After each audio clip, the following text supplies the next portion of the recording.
everyone. So as I promised, this is the video on how to build yourself a turner.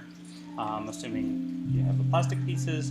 All of this is designed around this design concept, so whether you need to fix something or you want to create a new one, kind of the process is the same. So let's start off with a few things. So first thing you need is the stand. This is an older design, so it has the circle. If you have the newer design, you may have a teardrop. They sort of look like this with a teardrop. Again, I print these without support. The teardrop actually makes it slightly easier to get the motor into the slot than the circle does. So this is the power supply. It's just a 2 amp, 12 volt power supply. Inside the box here, there comes two pieces, the power supply and the part that we need right now, this little adapter. First thing I'm going to do is I'm going to unpackage everything. So this is the motor. Pins in the back sometimes like this get a little bit, see that, bent, and so all I have to do is straighten it out. It's easier to do with a pair of pliers, but they're light enough that you could just use your fingers. And then I have some bundles of wire. This is 22 gauge, red and black. Now the color of wire doesn't really matter. The color is simply there for human purposes so that you can make sure red goes to red and black goes to black. What red is and what black is doesn't matter, because inside of this coating is a copper wire, and it's the same color regardless of whether it's red or black. Red goes to red, black goes to black, and that's the only reason we have colors. Now, I have a few templates for lengths, and let's measure it, because I've actually never done this, to see how long it is. So it is about 7 3/4 inches.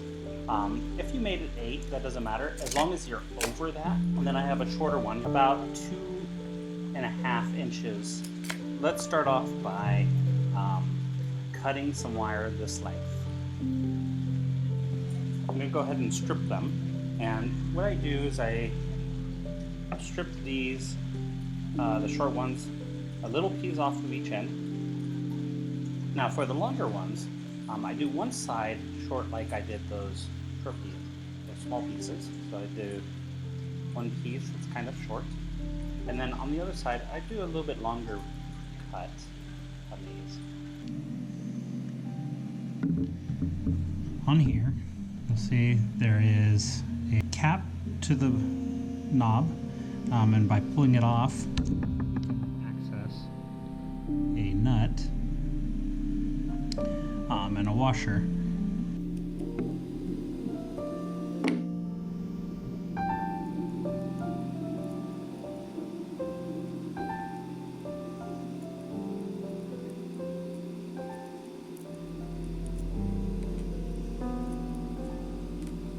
Now it's time to start wiring it up, so let's start preparing with some wire nuts for the dual. On the dual, so we have here some wire nuts, and they're very neat because they lift right up. They're very tight.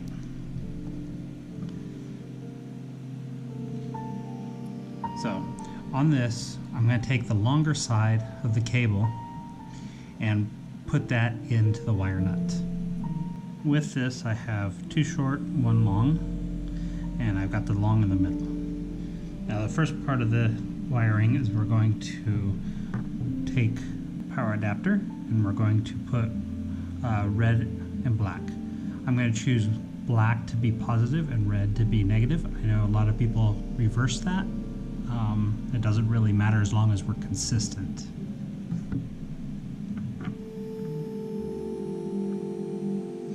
So I'm going to line up one of the short ones with the hole, put it in the hole, and then screw it down. Once we have this set up, it should look like this. It's 1 black and 1 red going in on the short sides. We have a short one coming off the red, a the short one coming off the black. And then the long one's going on. So the short ones are going to stretch out on their side. So it's going to look like this, and then the longer ones are going to do a crisscross them. And if we look at the back side here, we can see it has power and motor. So the next step in this is to hook up the speed controllers to the plastic of a double turner. In a double turner, this is the only part that I use support on, so if you have done the same, then you'll need to pull it out, and I just use a pencil to loosen and remove the support.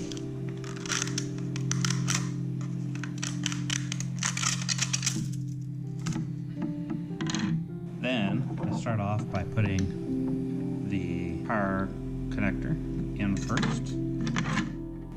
So now I have my power supply in, and I'm going to start by putting the first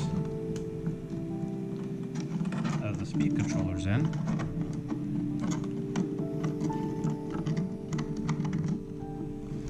Use one of the nuts and the washers to get this in there tight.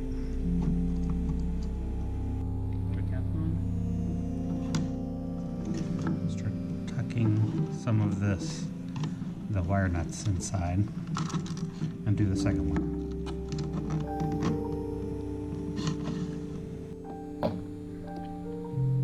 Now let's attach the motors.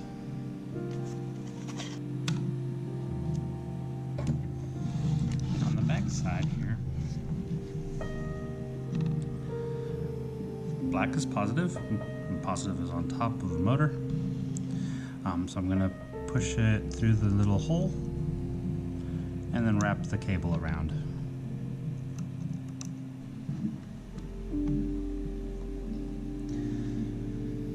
Now it's time to solder.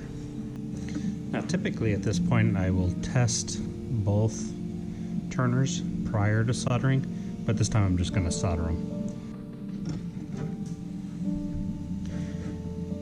And I'm going to just take a little bit and solder it to the end.